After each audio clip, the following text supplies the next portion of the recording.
Hey everyone, my name is Brennan. Hope your day's been going good and... Hold on, give me 1 second here.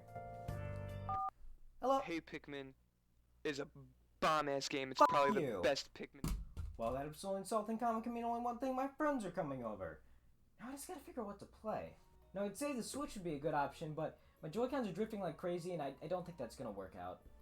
I may or may not have also mistaken my GameCube for a lunchbox. Son of a bitch. The Xbox One or 360? Well, after Tequila Tuesdays last week, someone tried to get a little handsy with the Kinect, so I don't know if that's the best idea. The NES or PlayStation 1? Nah, who am I kidding? What are we gonna play on those? F***ing Home Alone 2 Lost in New York and Digimon Rumble Arena without a case? No. PlayStation 3? Well, I think that idea was actually thrown out the window once it was thrown out of a window.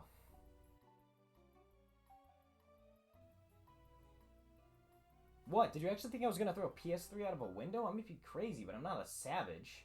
God, what does that even leave us with?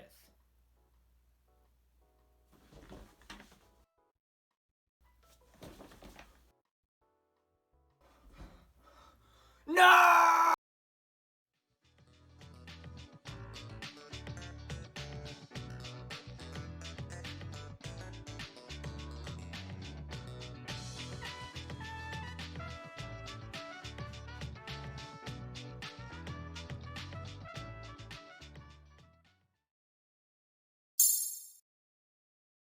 After the huge success of the Wii, I think a lot of people were wondering, what's Nintendo cooking up for the next console? Garbage! Ah, the Wii U era. Also known as Nintendo fan purgatory, because we couldn't escape the constant criticism and negativity from outsiders and fellow Nintendo fans alike. Some prefer to compare it to something more akin to hell, though. None of you know the hell that I've been through. 2016, don't even mention it! Sir, this isn't an AA meeting. Yeah, huh? Sure it was. Sure it isn't.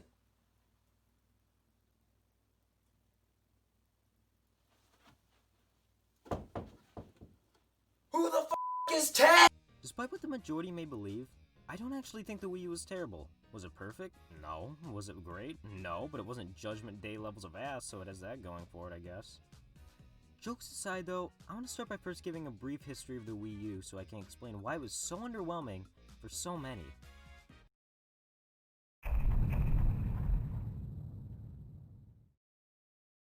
The year's 2011 and all hell just broke loose as the Wii U was unveiled for the first time at Nintendo's E3 press conference. Our boy the Redster goes over what the Wii U was about and what it was capable of. So today, welcome to the world of Wii U.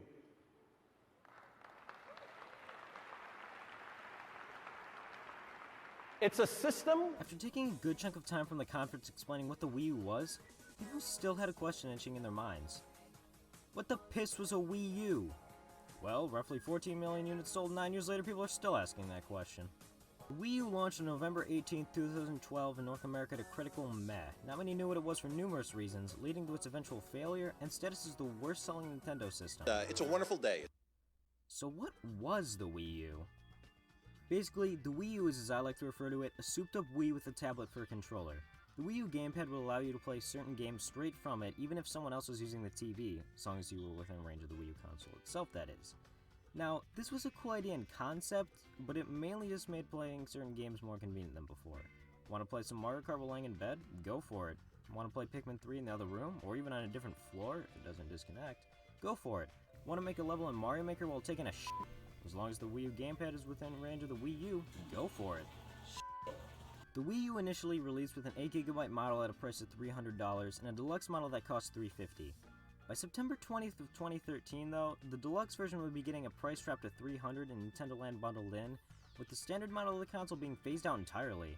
This was obviously an attempt to boost Wii U sales, but it ended up not helping as much as Nintendo might have liked. Hardware-wise, the Wii was more powerful than previous gen consoles like the 360, PS3, and Wii, as expected. However, the Wii U was not nearly on the same level technically compared to same-gen consoles, which were the Xbox One and PS4. Now, Nintendo hasn't been known for more powerful hardware than the competitors since possibly even the SNES days. Since then, the best part of Nintendo has always been the quality of their games, which, well, we'll get to those, and... we'll get to those. The Wii U was the first time we would be seeing Nintendo games on HD hardware, which was a really exciting thing to think about before and even after release. Although, the main culprit for what held this console back was without a doubt its main gimmick, the Gamepad. I call it the Swiss Army knife of controllers. It does absolutely everything you could want. Yeah, sure it does. The Gamepad and Wii U console was something that hadn't been done before in the gaming space on this level. Because of this, not only would developers have to get the hang of developing for it like usual with a new console, but take into account the Gamepad screen. This wouldn't necessarily be the largest hurdle to overcome, but was one that was there nonetheless. Developers would have to figure out what would go on that second screen, which, for most ports and third-party multiplats, basically just meant, yeah, slap a map on there, mirror the TV screen or some shit, with the occasional clever use of it. The Gamepad also caused the issue of price for the console. Now, the Wii U was the cheapest of the consoles from this generation, but was also the weakest by a good margin. The Gamepad added an unnecessary increase in price, while many may have preferred to say, save that extra bit of money, and go for a Gamepad-free option. Even after a price cut on the deluxe version of the console down the line, it still wasn't enough to give the console the boost in sales it needed. The pricing was one of the many reasons why this console flopped hard. Another of these reasons was the confusion of what the Wii U even was. Yeah, even after extensively going over what the Wii U was at their E3 press conference, most people were still confused by the end of the explanation.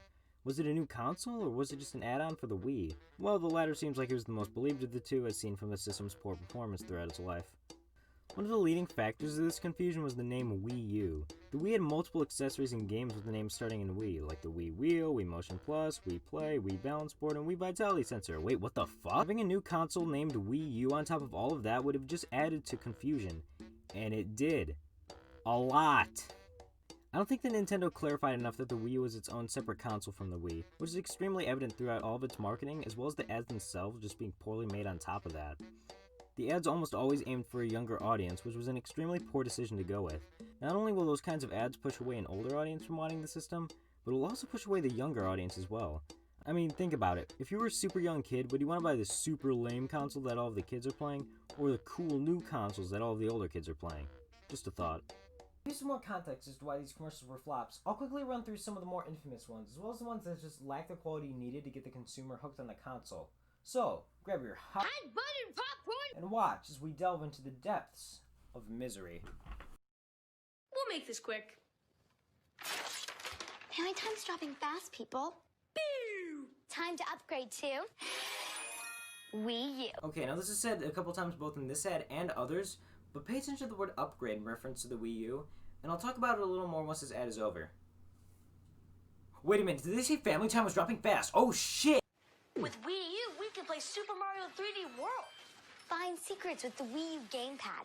And did we mention togetherness? Just check out the simulation. Whoa. I look good. Look at that. Yeah, I look like I've been upgraded.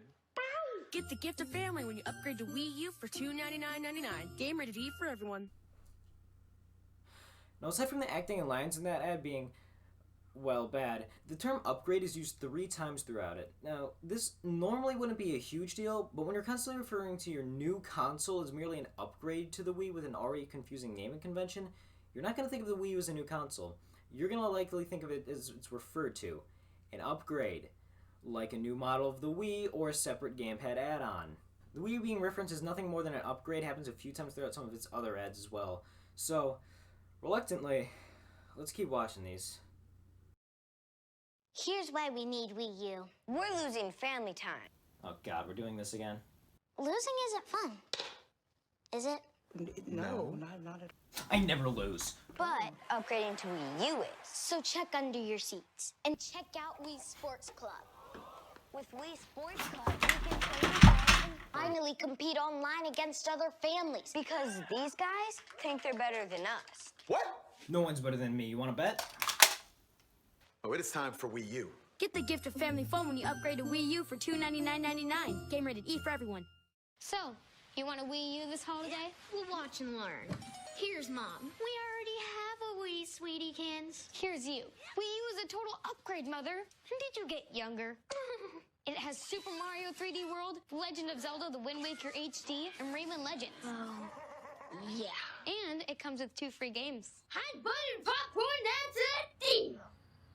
Yeah, games we love to play are on Wii U this holiday. Games rated E to E10+. And that's how it's done. There were numerous other bad Wii commercials on top of just these three that are noteworthy, though, like the series of sitcom ads. Oh, I actually didn't make it into the track team that day, so I was kind of upset. That was just a personal thing. You didn't make the I made the track team. It's a no-cut No, thing. there is a cut. Ads where Nintendo partnered up with Disney Channel. This is my squid dance. And the Japanese exclusive ad where Peach has a thing for Luigi. If I were to name all of them, though, I'd be here all day. After going through those Wii U ads and commercials, I think I can safely say I've made my point with how bad the marketing was for this console. The ads would end up making the console look less appealing to many, whether that's because of the console being primarily marketed towards young kids, or from the confusion of if it was even a new console in the first place. Now though, I need to talk about one more thing relating to the console, that being the games. Surprisingly, for the Wii U being the worst selling Nintendo system, Nintendo, for the most part, didn't hold back with the quality of their games.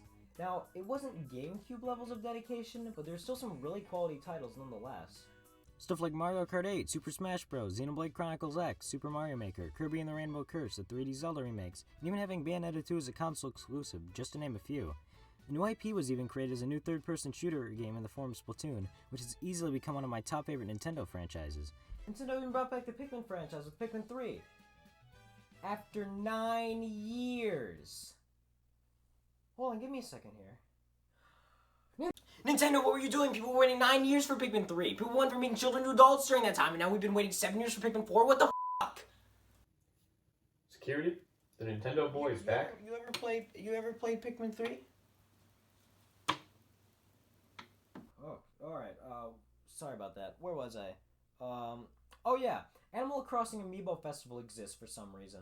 Even though a fair amount of first-party and exclusive titles were pretty good, there were also a fair amount that weren't so good. Basically, for every Wonderful 101, there was a Devil's Third. Animal Crossing Amiibo Festival, as previously stated, along with games like Paper Mario, Color Splash, Star Fox Zero, New Super Mario Bros. U, Mario Party 10, and Mario Tennis Ultra Smash were either disappointing or just plain bad. Now, I love collecting games, and the thought of selling any one of them is absolutely disgusting, but I've had way too many sleepless nights with these things' spines watching me all the time. I stated earlier, though, that I didn't think the Wii U was entirely bad, and that I would even recommend still picking it up today, and that's purely because the saving grace of this console was the games. Now, you might be wondering at this point, how could the games be the saving grace of the console if there's so many bad ones on it? Well, my friend, I'm glad you asked, because take a look at the Virtual Console. I'm home! So, let me provide a little scenario here. Someone whose only Nintendo console is a Switch tells me that they want to play some older era Nintendo games for the first time, and that's what I would recommend. To this I'd without a doubt say the Wii U for its huge Virtual Console library alone, along with the Wii U already being backwards compatible with Wii games right off the bat. The Virtual Console, you have the ability to play through the NES, SNES, Nintendo 64, Game Boy Advance, DS, and Wii eras of Nintendo, which all have their own amazing libraries of games. The only real bummer with the Virtual Console, in my opinion, is the lack of GameCube support, which is my personal favorite Nintendo console, just because I think there are so many high-quality games for it. Other than that, though, you have a near endless amount of Nintendo's history to play through on Wii U, which is why I still recommend buying the console even after the Switch's release. So, in all, I wouldn't completely consider the Wii U a bad console. The direction Nintendo went with the Wii U wasn't a terrible idea and concept, but the fact that its main gimmick didn't do much more than add a little more unnecessary convenience to playing games, along with poor marketing, confusion of what the Wii U even was, and how much damage its failure did to the company, it wasn't all too great. However, if you look at the Wii U solely for its ability to play games, and just how many options and generations of Nintendo's gaming history there were to choose from, I'd say it succeeded in that regard, creating a way to play a ton of Nintendo games. To put it simply, the Wii wasn't good because it was the Wii U.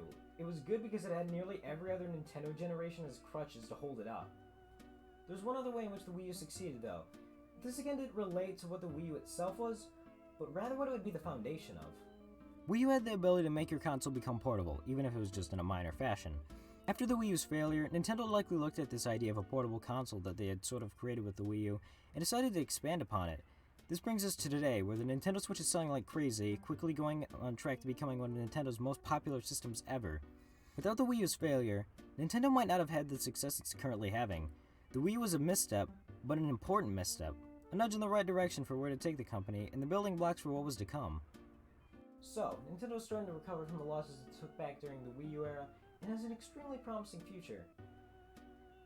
That doesn't disregard the fact that being a Nintendo fan at this time was kind of 2016 was one of the worst years for Nintendo and Nintendo fans ever, and the Wii U just bombed hard, which is why I've decided to dispose of it once and for all.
We're playing Home Alone 2 now.